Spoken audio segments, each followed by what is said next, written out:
microfone é bom, pega a conversa de vocês também.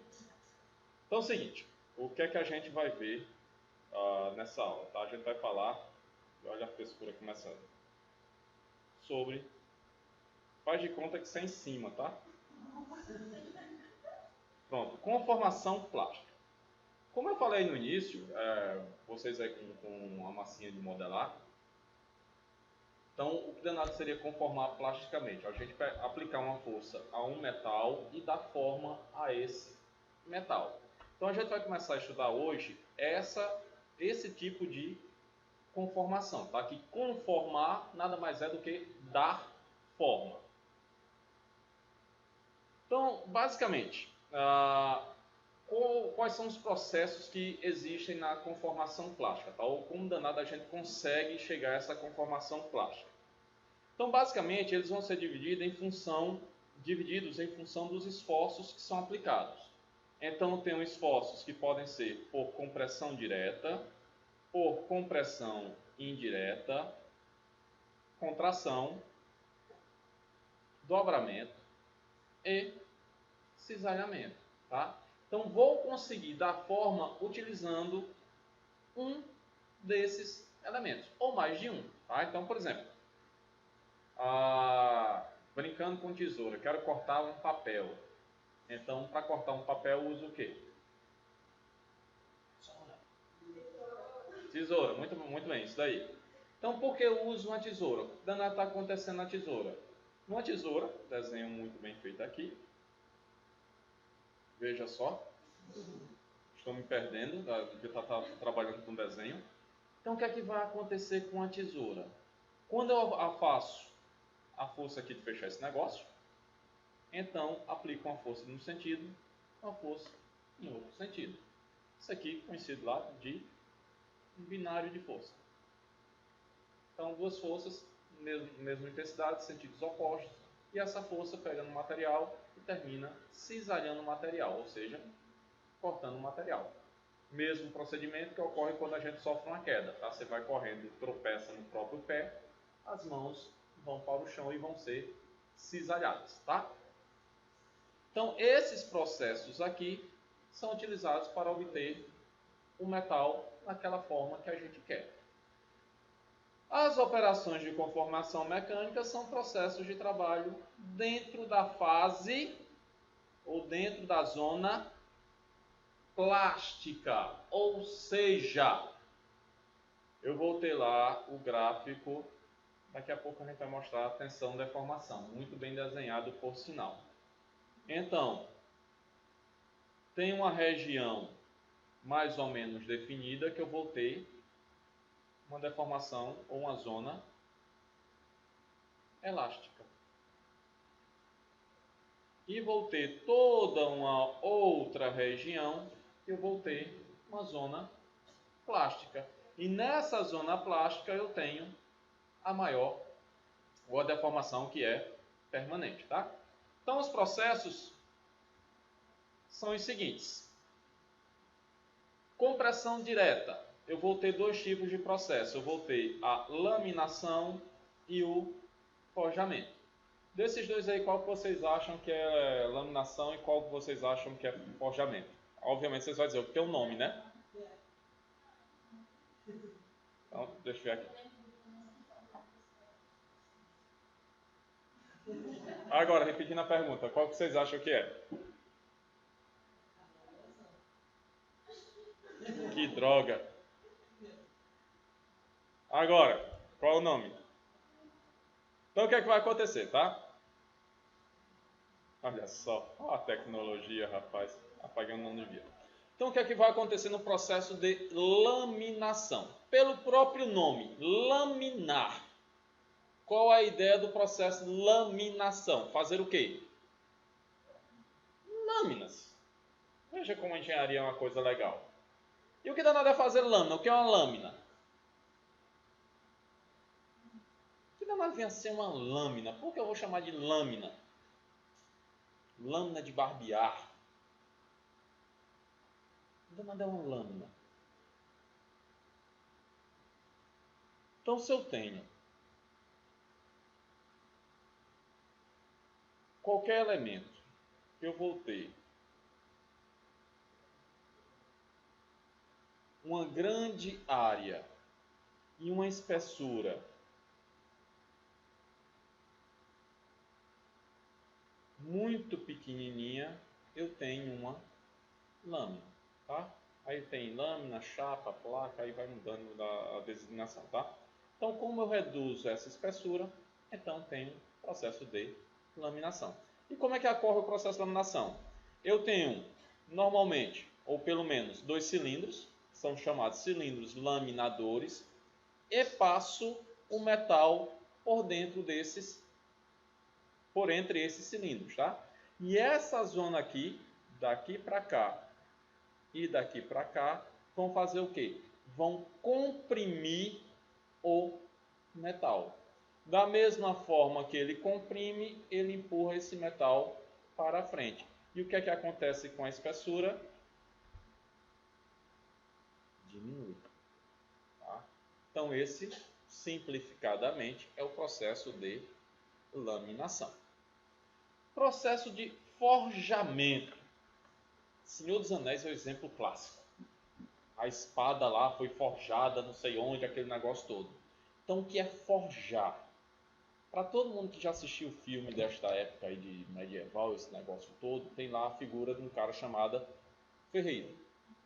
O ferreiro é o cara que vai fazer espada. Como é que ele faz uma espada? Ou como é que faz um facão ou qualquer coisa que o valha? Pega-se o metal, aquece-se, é ótimo falar isso.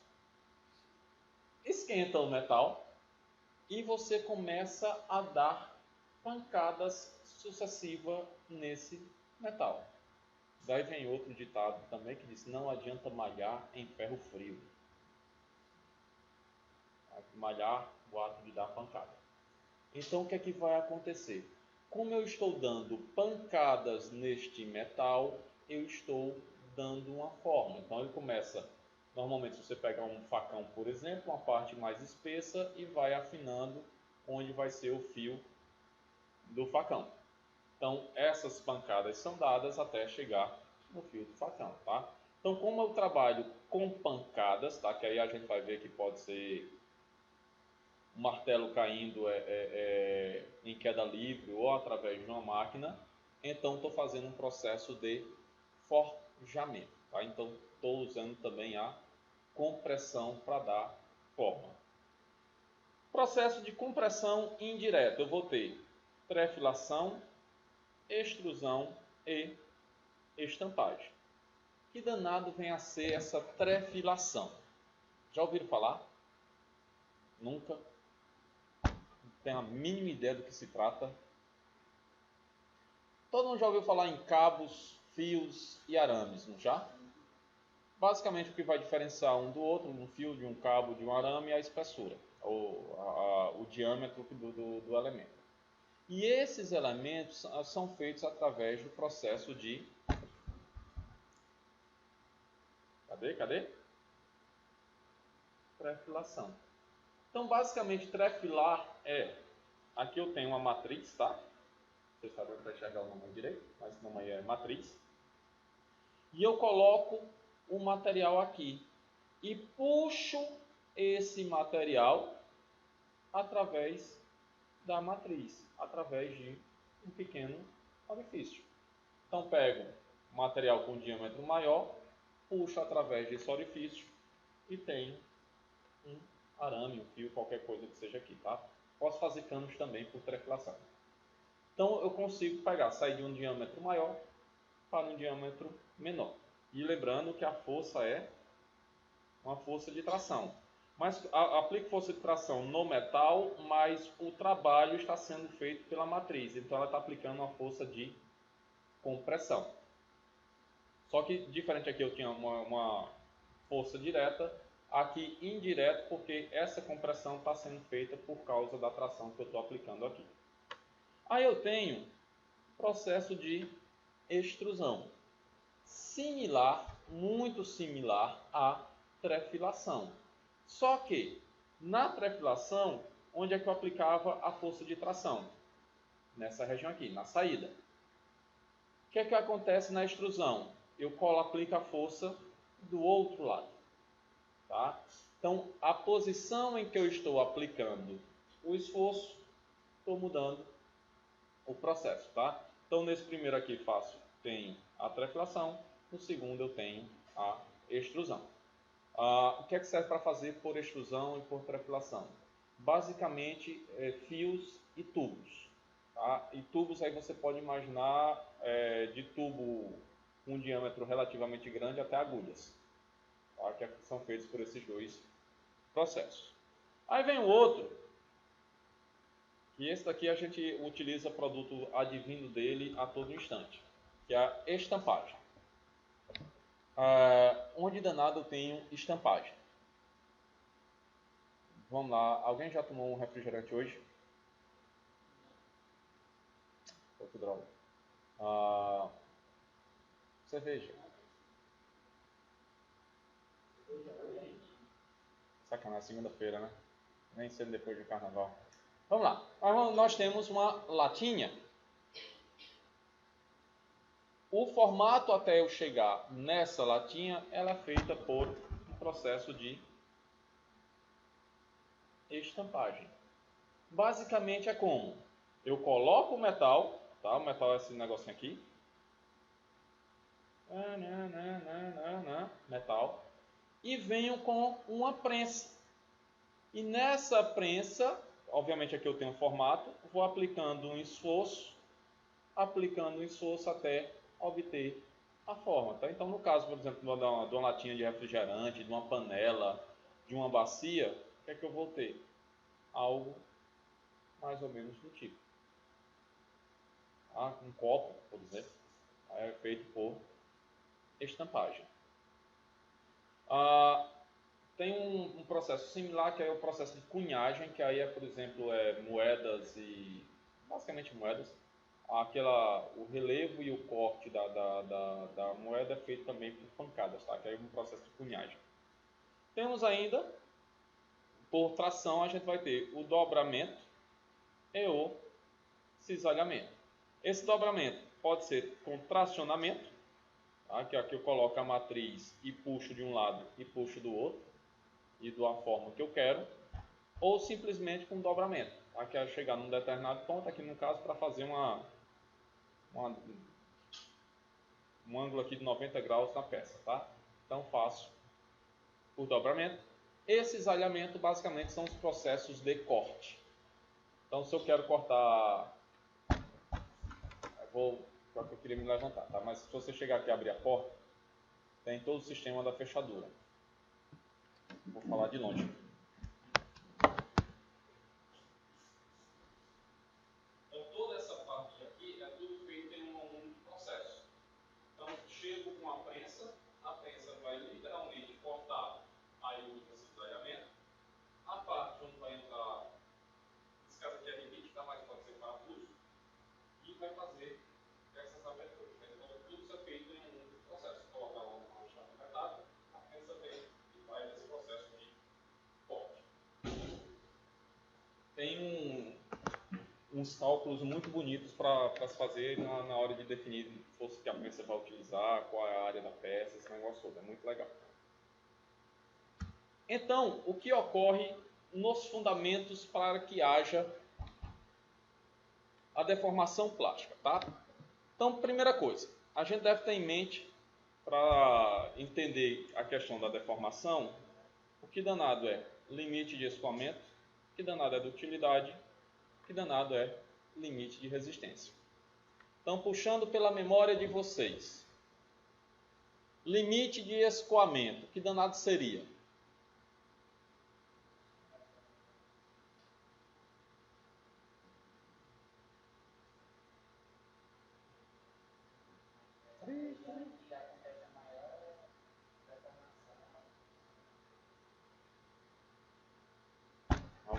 Alguém? Mais alguém?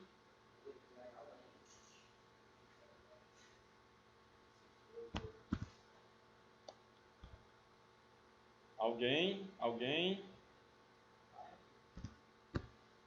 É bem mais simples. Alguém?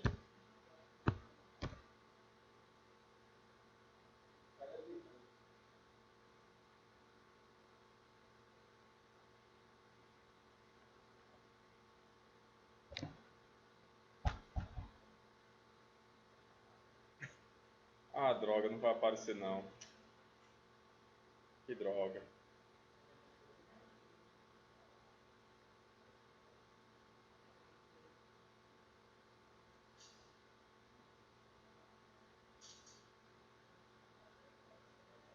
Ninguém. Nobody. Então, que danado.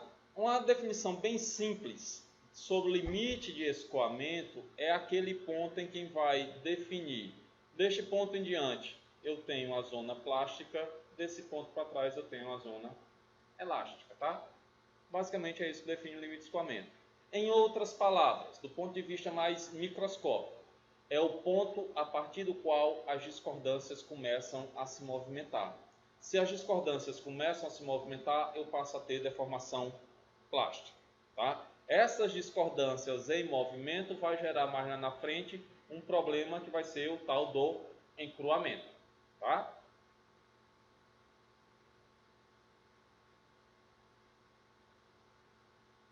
Então, falamos limite de escoamento e ductilidade. Que danado é? Que é uma coisa dúctil.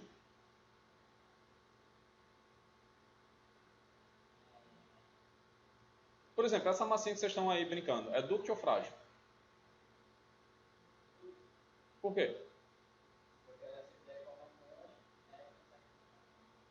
Porque os materiais plásticos, se conseguem se deformar muito, significa que eles conseguem absorver grande quantidade de energia antes da ruptura. Em outras palavras, ductilidade, se eu tenho a curva tensão-deformação, a ductilidade é dada pela área da curva, tá? Então isso aí é que seria ductilidade.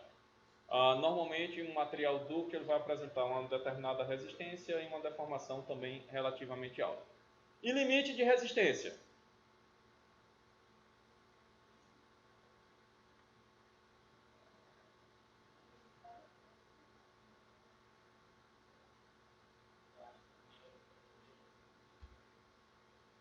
Se for olhando para o gráfico, tá? A cor foi dada pelo meu filho, tá? Que eu botei ele para a gente fazer.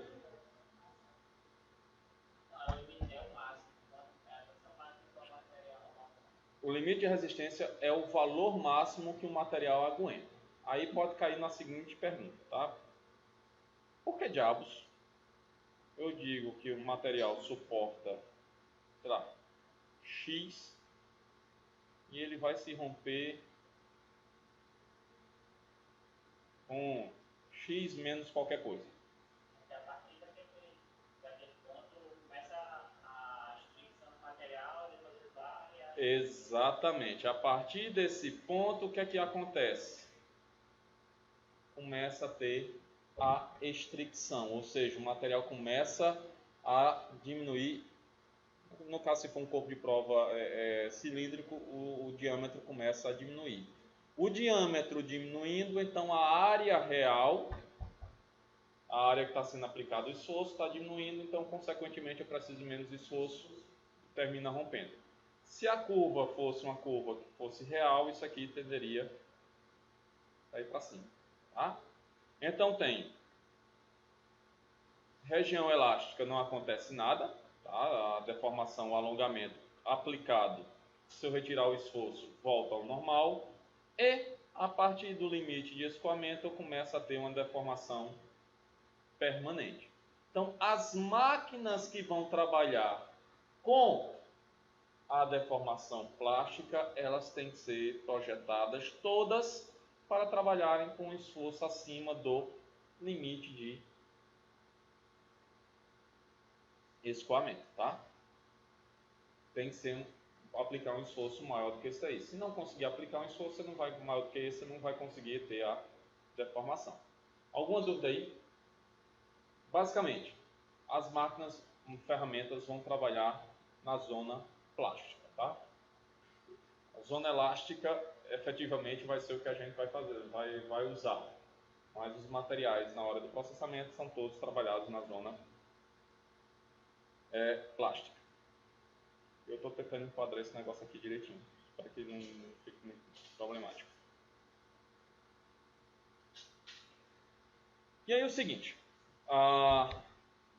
Tudo isso daí vai depender também, ou as propriedades irão depender da temperatura e taxa de deformação.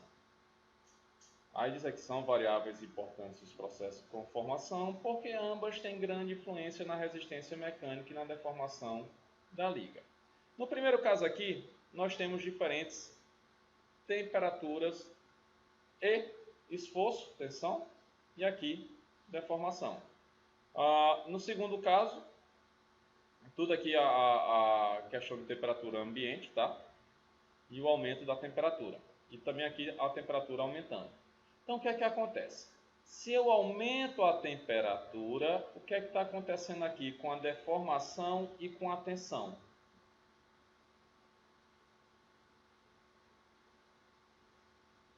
Aumentei a temperatura. O que foi que aconteceu com a deformação?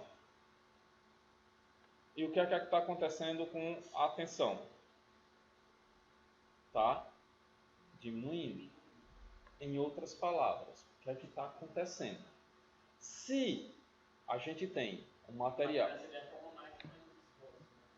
Exatamente. Se eu tenho um material e aqueço esse material, falando aqui especificamente de metais, então aqueci o metal.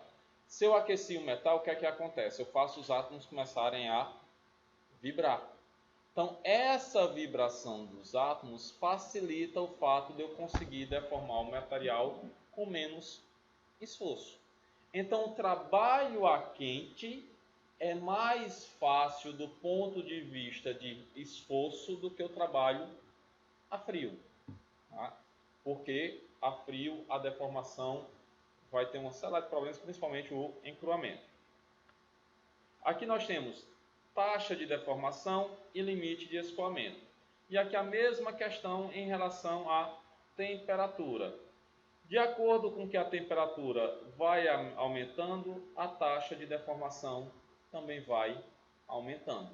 Então, consigo deformar mais com o aumento da temperatura. Aí vocês poderiam chegar e dizer, então, no processo de deformação plástica é sempre melhor fazer com temperatura alta. Do ponto de vista mecânico, sim. Do ponto de vista operacional, não necessariamente. Por quê? Trabalhando com temperaturas mais altas, vou ter mais problemas do que com temperatura mais baixa. Por exemplo, eu não consigo chegar a uma espessura com uma tolerância pequena. Por quê? Como o material está quente, então ele está deformado por causa da temperatura. À medida que a temperatura diminui, o material se contrai, então passo a ter variação nisso daí, tá? Então vai ter alguns problemas. Temperatura de conformação. São as temperaturas em que a gente vai trabalhar. Então, são basicamente aí 4 pontos que eu enumerei. Primeiro deles, para a maioria dos metais e ligas, a deformação plástica à temperatura ambiente causa deformação permanente dos grãos e contornos de grãos, aumentando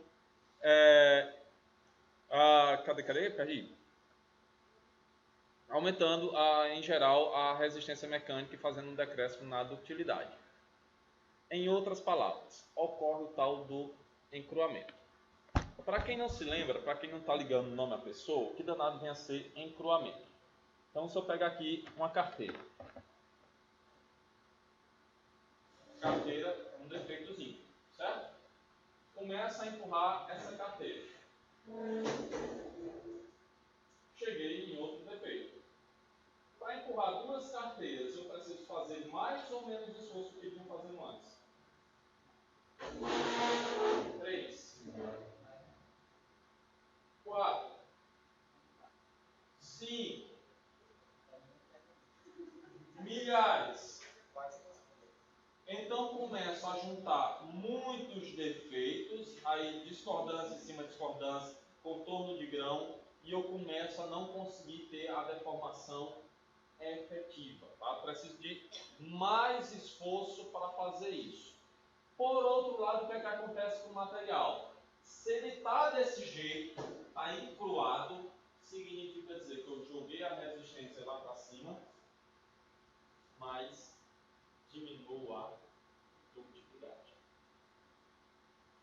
encruamento vai fazer o quê? Aumentar a resistência e diminuir a ductilidade. Então, na deformação a frio, eu chego neste ponto. Aí, um outro ponto. A deformação plástica produz um aumento no número de discordâncias, as quais, em virtude de sua interação, resultam num elevado estado de tensão interna na rede cristalina. Um metal cristalino sem deformação possui, em média, 10 a sexta a 10 a oitava centímetros de discordâncias por centímetro cúbico. Então, imagina aí, 1 centímetro cúbico, 1 por 1 por 1, você vai ter de 10 a sexta a 10 a oitava centímetros de discordância. Tá? Então, é muita discordância por pouco volume. Quando eu tenho um material muito, até o cara do livro chama severamente encruado, essa grandeza aí pula para 10 a 12.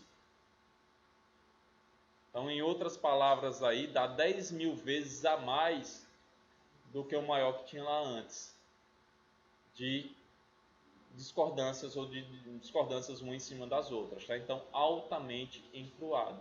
Então, esse material altamente encruado, mais uma vez, vai apresentar elevada resistência mecânica e ductilidade mais baixa. Uma característica específica para cada composição de líquida metálica é a taxa de encruamento, que expressa o quanto a variação de resistência mecânica muda com a deformação plástica feita do metal. Isso daqui normalmente é tabelado, tá? Essa taxa de encruamento. Na hora de fazer o processamento do metal, você trabalha mais ou menos com essa taxa, já sabe de antemão qual é essa taxa de encruamento do material. O encruamento pode ser desfeito com um tratamento chamado de recozimento, que é um tratamento térmico, onde eu coloco esse material a uma determinada temperatura. Colocando a uma determinada temperatura, eu dou energia suficiente para essas discordâncias se movimentarem. Essas discordâncias se movimentam e terminam desemaranhando o nó que elas tinham dado, tá? Em outras palavras, é basicamente o cabelo da minha filha todo enlinhado, eu chego lá com a tesoura e corto. Resolve, tá? Então, ou então, sei lá, a próxima vez eu vou tentar calor para ver se funciona no cabelo da menina.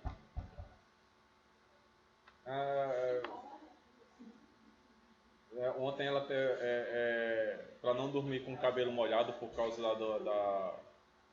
da garganta lá, eu fiz a minha mulher meter secador no cabelo dela para ver se adiantava alguma coisa. Não adiantou não. O negócio é cortar. Aí o que é que vai acontecer? Tá? Durante o aquecimento, ou durante esse processo de recozimento que ocorre com o aquecimento, eu tenho basicamente recuperação, recristalização e crescimento dos grãos. Então isso é que vai acontecer durante o processo de recozimento. Então, primeira coisa, recuperação. Ocorre em temperatura abaixo da temperatura de recristalização do metal, as tensões nas regiões altamente deformadas são aliviadas, dureza e resistência decrescem, mas não substancialmente. Recristalização. São formados grãos, adoro essa palavra, equiaxiais, livres de tensões, substituindo os grãos originais deformados. Este fenômeno ocorre em temperaturas acima de 0,3 ou 0,5 TM. TM é a temperatura de fusão normalmente dada em graus Kelvin. Temperatura de recristalização. Temperatura na qual a recristalização completa ocorre em aproximadamente 1 hora. Nessa etapa, a densidade de discordâncias é reduzida e a resistência diminui e aumenta a ductilidade. A recristalização depende do grau de deformação a frio realizado no metal. Falando bem rápido para mostrar o gráfico a seguir, tá? E na última etapa eu tenho o crescimento dos grãos. Então, em outras palavras, primeira coisa, recuperação. Então, aplico calor e dão uma aliviada em tudo que está lá dentro. Estava todo mundo tenso, estressado, então vai jogar um videogame e fica o povo mais relaxado. A partir daí eu começo a dar mais calor. Então vou trocar esse povo estressado por povo novo sem estresse nenhum. Então esse povo novo substitui o estressado. E depois eu dou energia suficiente para que esse povo novo cresça. Tá? Então isso daqui ocorre durante o processo de... sempre quis fazer isso. De recozimento. Tá? Em outras palavras, todo esse blá blá blá que eu li se resume nesse negócio aí. Não ficou... dá para enxergar. Tá melhor na tela do que aqui na tela do computador. Então, o que está acontecendo aqui? Primeira coisa, nessa região aqui onde eu tenho chamada de recuperação. Parece negócio de prova, né? Nessa região aqui de recuperação. Então, o que é que vai acontecer? Aqui nós temos os graus, tá? Então, aqui é tensão residual, que resistência mecânica, esse baixo. O de cima é dureza e aqui a ductilidade. Então, como está todo mundo tensionado aqui, muitas discordâncias, parece negócio de briga. Então, muitas discordâncias geram muitas tensões, ou muitas tensões geram discordâncias. Então, isso está muito, eu ia dizer muito tenso. Tá muito tudo, faz de conta que tá todo mundo apertado, tá? Num negócio que, sabe aqueles dias quando você acorda que se alguém dá um bom dia em um tom diferente você explode? Pronto, é o material. Para as mulheres isso acontece durante 4 dias durante o mês, ou antes dos 4 dias, tá? Que é um negócio de TPM. E por causa dessa TPM eu fui agredido com uma batata frita uma vez. E as mulheres que trabalham junto tendem a ter o mesmo pé? Aparentemente sim. Então tenho pena de um senhor que tinha em Campina Grande, que ele era pai de 6 filhas. Ele vai para o céu. Com tripa e tudo. Não, mas minha mulher pegou, na verdade era minha ex-namorada, ex-noiva e atual esposa. Aqui, igualzinho um Pokémon, ela foi evoluindo. Um belo dia a gente foi pro cinema, depois do cinema foi comer qualquer coisa. Aí a conversa do nada, falando besteira da vida, não sei o que, só vejo uma batata vindo em minha direção. Fiz igual a Matrix. Baixei, a batata passou. Aí depois caiu no choro. Aí foi pedir desculpas. Aí veio justificar esse negócio de questão hormonal para fazer isso, tá? Então, basicamente, aqui na recuperação, sexismos à parte, pedindo desculpa o trocadilho horrível que eu vou fazer, mas faz de conta que é um bocado de mulher com TPM. Todo mundo estressado. Tá? Então, o que é que vai acontecer nesse caso? A resistência mecânica é alta e a ductilidade se mantém relativamente, a dureza também tende a ser alta, tá? Só que a ductilidade baixa. Então, de acordo com que vai aumentando a temperatura, vai começando a ter o surgimento de novos grãos, tá? Tá aqui os novos grãos surgindo, e esses novos grãos vão substituir os grãos que tinham antes. Então, esses novos grãos começam a surgir e o que é que vai acontecendo com as propriedades? Então, a ductilidade começa a aumentar e dureza e resistência mecânica começam a diminuir. Chegou aqui, os novos grãos já estão substituindo os antigos e começam a aumentar. Então tem um crescimento de grãos, dureza baixa, resistência baixa, ductilidade aumenta e o tamanho do grão começa a aumentar. E aí o que é que acontece? Eu posso fazer um novo trabalho mecânico aqui para diminuir mais ainda a espessura. nesse blá blá blá todo. Danado quer dizer. Se eu faço um tratamento de recozimento no material que está encruado, eu vou fazer esse trabalho de recozimento para que eu volte a ter deformação plástica. Chegou nessa região aqui, sem o tratamento, eu não consigo fazer a deformação plástica, a não ser que aplique um esforço muito maior. Como as máquinas teriam que ser muito maiores para continuar fazendo, então é economicamente melhor você fazer um tratamento térmico e voltar ao processo, tá? Alguma dúvida até aí? Questionamento? Então, para a gente só ver aqui cenas dos próximos capítulos, na verdade não são bem cenas dos próximos capítulos, é só para falar da temperatura. É que eu pensei que já fosse falado sobre laminação, mas vamos lá. Então é o seguinte, falar agora que danado vem a ser um trabalho a quente e um trabalho a frio. Na realidade tem conformação a quente, ou conformação, que é o trabalho a frio. Tem um trabalho a morno, particularmente eu não gosto do nome, tá? Dá um negócio meio esquisito lá, é morno, não é quente nem frio. E o trabalho a quente. O que vai determinar cada um desses daqui, tá? Basicamente, vai ser determinado pela temperatura de fusão do metal. Então, se eu trabalho com temperaturas menores do que 0,3 TM, ou seja, 0,3 vezes a temperatura de fusão, em outras palavras, 30% da temperatura de fusão, eu tenho conformação ou trabalho a frio. Aí você pode pensar, peraí, um ferro se funde aí perto de 1.500 e qualquer coisa. Então, 1/3 de 1.500 dá 500 graus Celsius. Aí você chama de trabalho a frio. Coisa legal, né? A quente vai ser 70% do valor que está aí.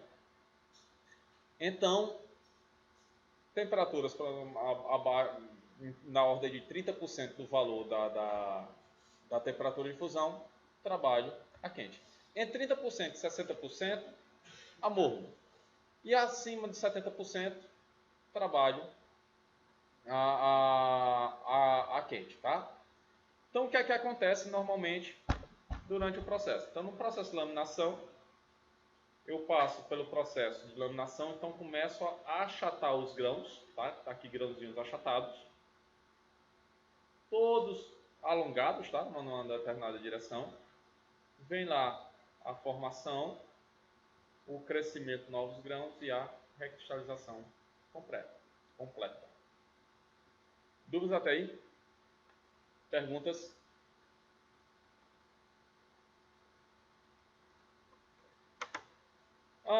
Aí basicamente, dos processos que a gente utiliza para a obtenção de peças, a gente vai ter um trabalho mecânico primário, que aí a gente obtém lingotes, que aí são feitos para produzir outros tipos de formas simples, tá? Placas, tarugos, barras, chapas.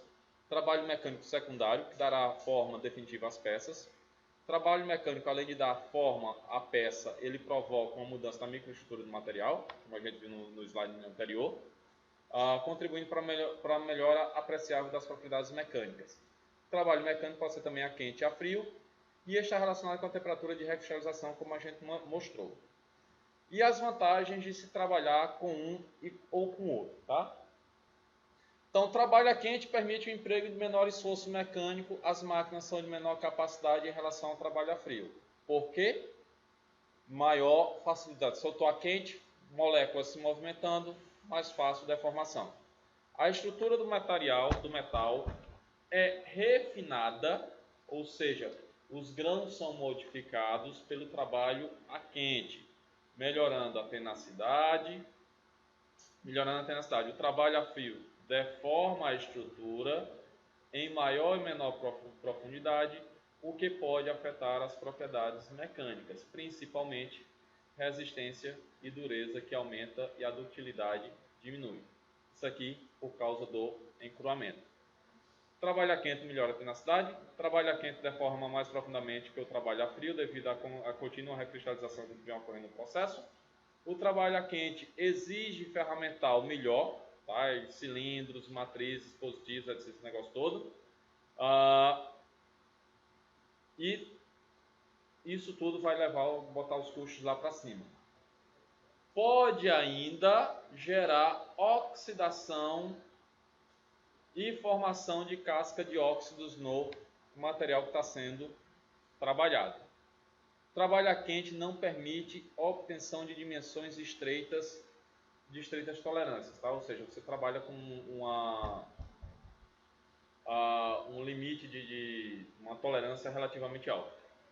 Trabalho a frio não apresenta essas desvantagens, tá? Porque você pode trabalhar até a espessura desejada com maior precisão e apresenta melhor acabamento superficial. Além do encuramento, e no trabalho a frio eu posso produzir anomalias como casca de laranjas e linhas de Luder ou distensão.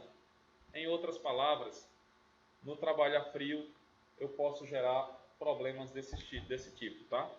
Isso aqui são linhas de Luder, tá? Que são como se fosse uma distensão do material. E aqui, não sei se dá para ver direito, mas tem forma uma casquinha como se fosse uma casca de laranja na superfície, tá? Como se fosse aquele negócio feito de casca de laranja, que é como se fossem pequenas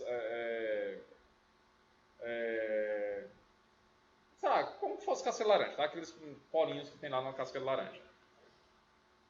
E agora sim, para encerrar, falar aí sobre atrito e lubrificação. Durante o processo de conformação mecânica, a gente tem que ter em mente que a gente sempre vai estar mexendo com atrito. E às vezes, atrito demais não é bom. Então, para diminuir esse atrito, se usa lubrificação. E para quem se interessar pelo assunto, tem um negócio chamado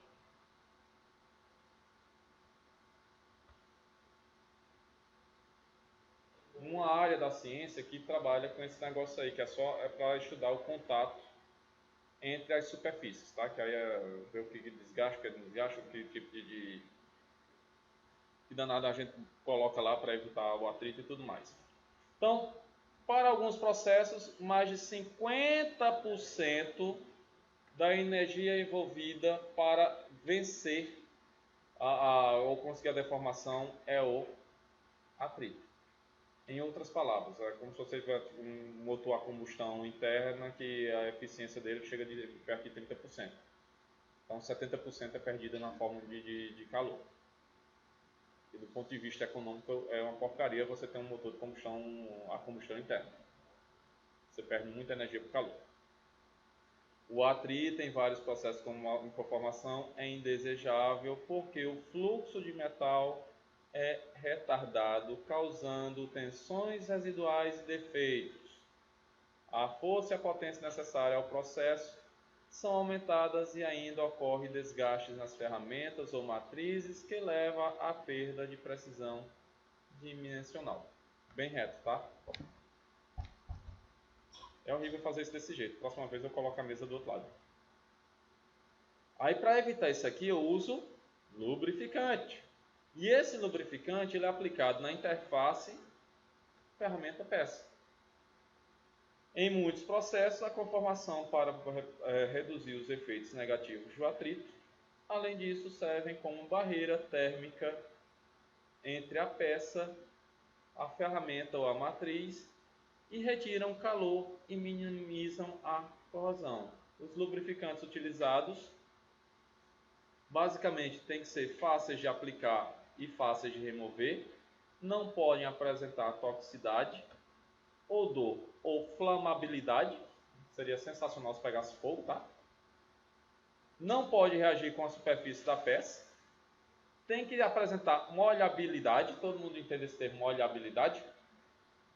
A molhabilidade tem que recobrir a superfície totalmente, tá? Então você joga qualquer coisa lá, mal comparando, se você pegar uma peça metálica que está cheia de graxa e você joga água, então a água vai ficar só em alguns pontos, ela não vai cobrir toda a peça, tá? Tá vendo? Olha aí para que servem as matérias. Pode ter que apresentar fluidez e custo relativamente bom. E os lubrificantes utilizados nos processos de conformação são óleo minerais, alguns derivados de sabão, tá? Saponáceos, grafite pode ser utilizado, vidros fundidos e, pasmem, até serragem, tá? Então, para ficar na cabeça, um pequeno resumo. Basicamente, para ter deformação plástica, eu preciso de um esforço que tem que ser maior que o limite de escoamento. Tenho que ter cuidado na forma como eu vou fazer o trabalho de conformação. Se ele vai ser a quente, a frio e a morno. Se for a quente ou se precisar de desencruar um material, eu faço um processo chamado de recozimento. E durante o processo a quente, normalmente eu vou ter várias recristalizações.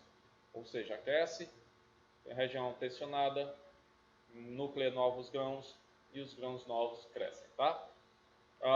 Com isso daí a gente termina essa parte introdutória e na próxima aula a gente vê a parte de laminação propriamente dita.